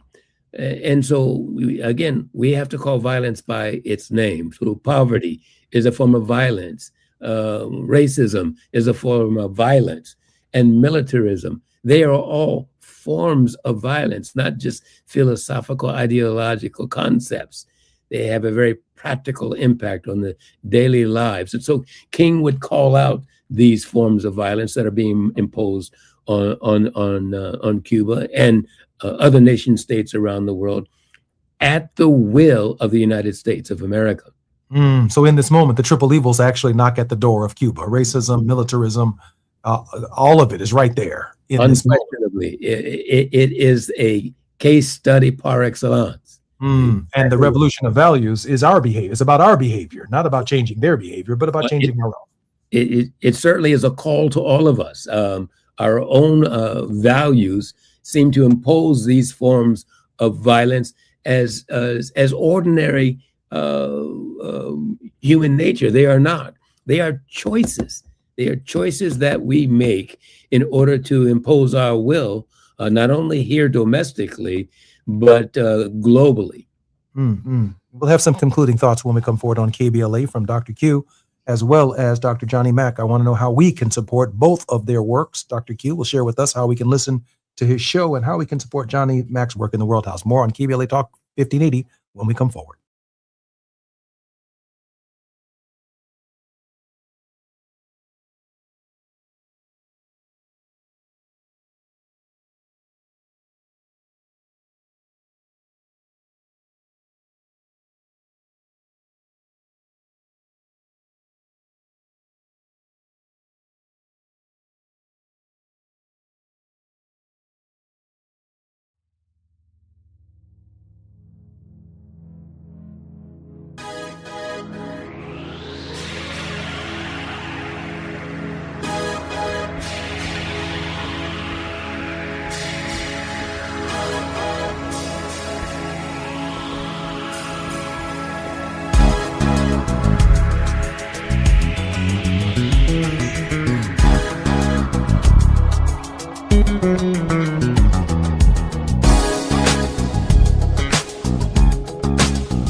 Treatment, get checked for infections and tuberculosis. Tell your doctor about any flu-like symptoms or vaccines.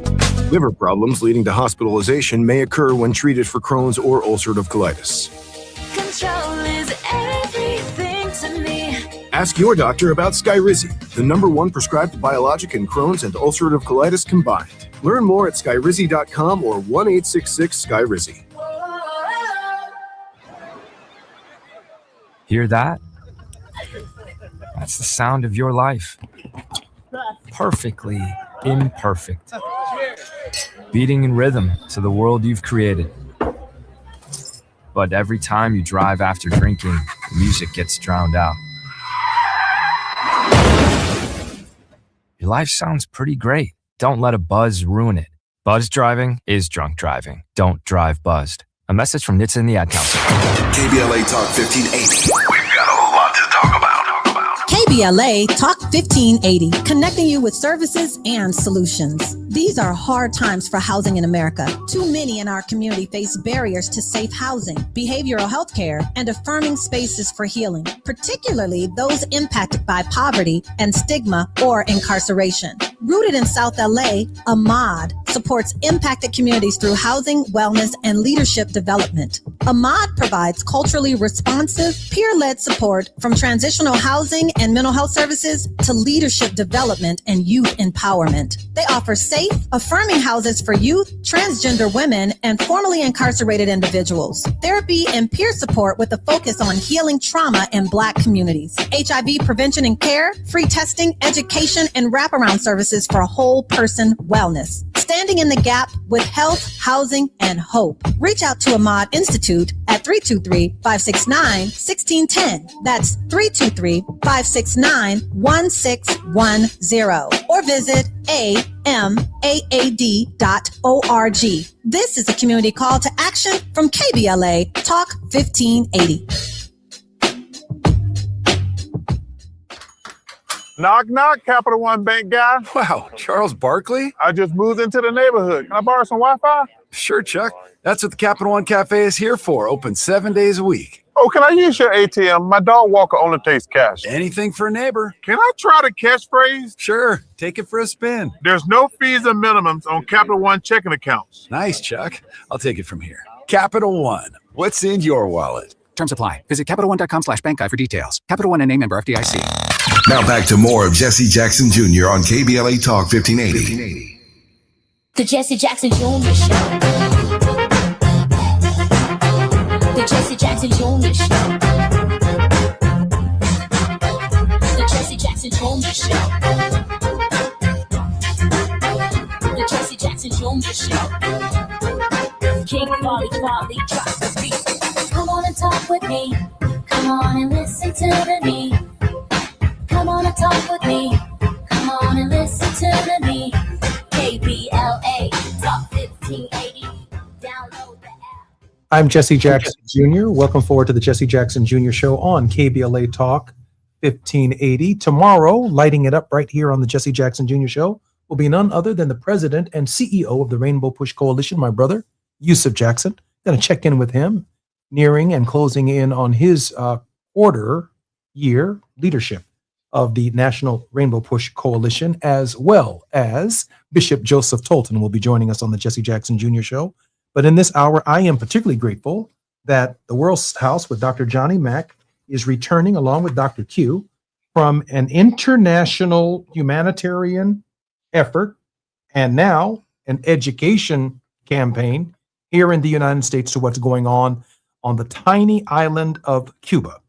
Very grateful for Dr. Mack and his leadership, and of course, the continued leadership of Dr. Q on all of these issues as our White House correspondent at KBLA Talk 1580. Dr. Mack, how can we support your work?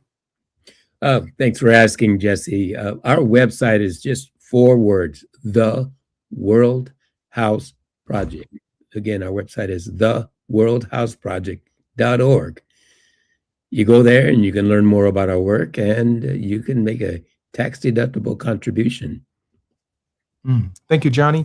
Dr. Q, how can we support your work right here at KBLA? And can you share with us some of the books that you've authored as well? Sure. Well, I mean, I think this is a great time for us to do a look back and look forward. I've been thinking a lot about the state of our solidarity politics and what kind of solidarity politic do we need to co-create in order to bring about the kind of future that's going to afford us the humanity and the dignity that we all deserve, that people deserve across the United States, that the people of Cuba deserve, that people of conscience around the world deserve. And so go ahead and pick up my book, Kamala, The Motherland and Me. There's plenty to sink your teeth into. Not just about that story trip to the motherland, but some of the history that undergirds it.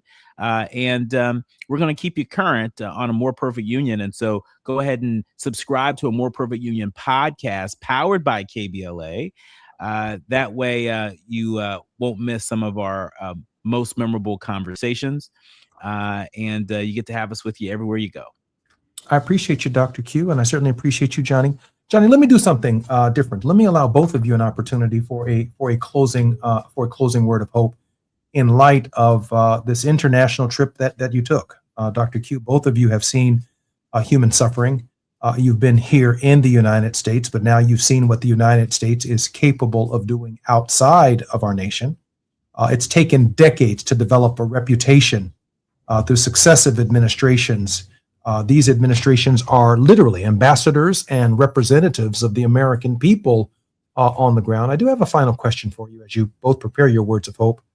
How do people in foreign countries receive us? And I guess that's a loaded question because they are familiar with the struggle of Black Americans here in the United States, but we also go there as Americans. Why don't I start with Dr. Q? Dr. Q, how are they receiving us? I can say that based on our experience in Cuba, we were very well received. I felt very welcome. There wasn't a moment where I didn't feel safe. The Cuban people understand they understand the delta between our government and the people. And I think we too understand the delta sometimes between the Cuban government and the people. And so, that was clear to me. At times it was a little disorienting because given the kind of suffering that's happening in the name of the American people, to have been embraced with so much warmth from folks who are experiencing not just inconvenience, but suffering. That was an experience that will never leave me. Not just inconvenience, but suffering. Dr. Mack? Yeah, I can just second everything that Dr. Q just said. I had the same experience in Cuba, and I'll be in Liberia and then Ghana in the next couple of weeks. And I mentioned those two because in my experience on the African continent and throughout the globe, particularly African Americans are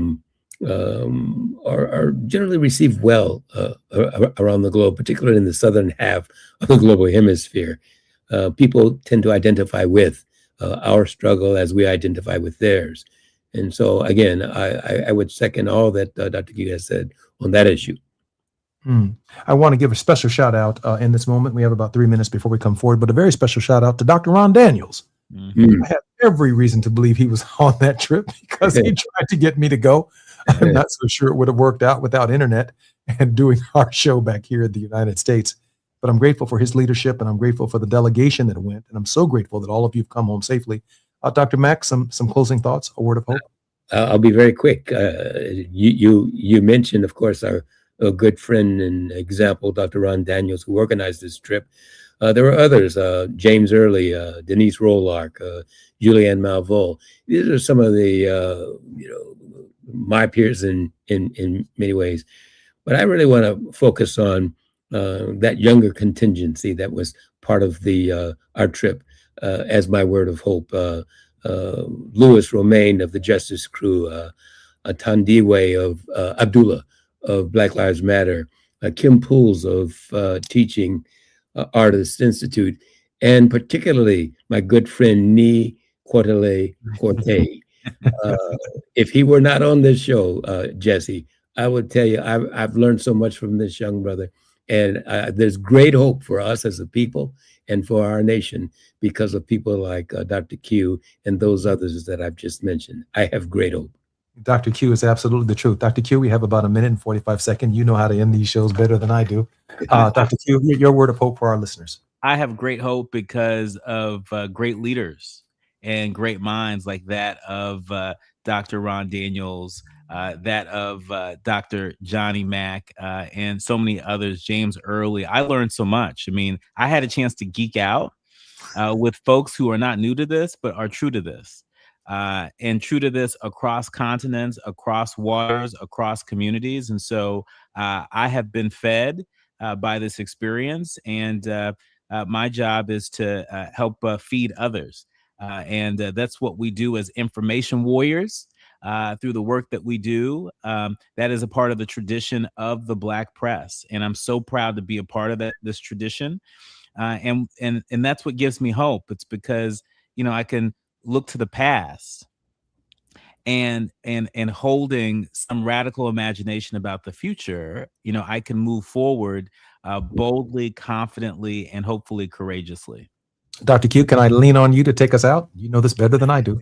You've been listening to and streaming the Jesse Jackson Jr. Show on KBLA Talk 1580. Our thanks to Jesse Jackson Jr., our distinguished host, to our executive producer, Gina Towns, and the entire crew, and our guest, Dr. Johnny J. Mack.